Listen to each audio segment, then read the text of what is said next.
Women's slogans on March 1979, these are the slogans women were chanting. Women's freedom is not Eastern nor Western, it is universal. This was an important slogan by women because the Islamists were saying that women's rights and these issues are ideas coming from Eastern Bloc or Western countries, and they have nothing to do with the Islamic culture of the Iranian society. But women are standing against that and saying, no, our rights are universal. We did not have a revolution to go backward. Abolition of all reactionary laws. People, join us. Our demands are your demands. Death to censorship. The other slogans are dictatorship is condemned in any form. This slogan is also against the government because they're forcing dictatorship.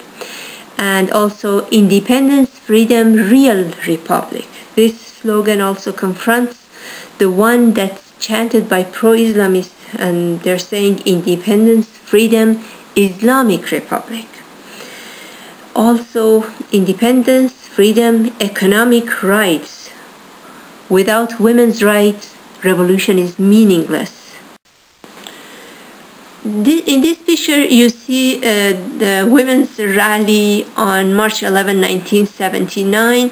Women protesters who were recently expelled by the new head of Iranian state radio and television, Sadegh Qutbzadeh, sitting in front of TV station. The sign in their hand reads, all forms of dictatorship is condemned, all forms of reactionary actions are condemned. Here in this picture you see an Islamic fanatic attacking the male supporter of women's struggle with a knife in Tehran, March 8, 1979. Paramilitary groups organized by government brutally attacked women's demonstrators to create fear and to silence the dissidents. Their slogan was either a scarf or a bump on your head, ya rusari, ya tusari. This is a picture of thousands of women rallying and marching in the streets of Tehran on March 8, 1979 for women's rights. This is International Women's Day in Tehran. Attacks on religious minorities, workers, and students' organizations started soon after. It took the Islamic government about 27 months to totally silence the population for a while. Why were women the first target? To combat the demands of the people for a better life, this new government organized attacks on different sectors of the society one by one. They used like the usual rule that divide and rule and start attacking the weakest first.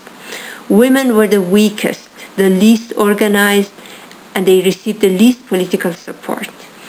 Female employees of state television were ordered to come to work with hijab 1 week after the uprising.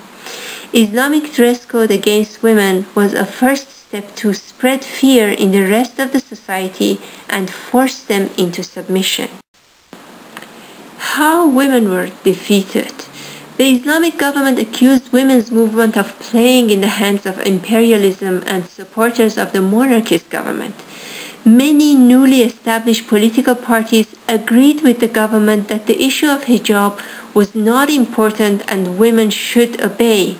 They considered women's rights as a diversion from the main issue of fighting imperialism, and this was a lie given the fact that Islamists came to power by agreement within the Western powers in Guadeloupe Conference in January of 1979. Between June of 1981 to September of 1988, over 50,000 political prisoners, many of them women, were executed. Among women who were executed, at least 40 of them were pregnant. During the first few years after the revolution, 124 university programs were banned for women, including geology and mining engineering. And this was just to make the Islamic government wanted to make clear that women are separated, isolated, and deprived of many of their rights. Abortion was banned immediately after the revolution. Segregation based on gender was imposed in public places. Women's rights to divorce became very limited, and women lost child custody rights in almost all cases of divorce.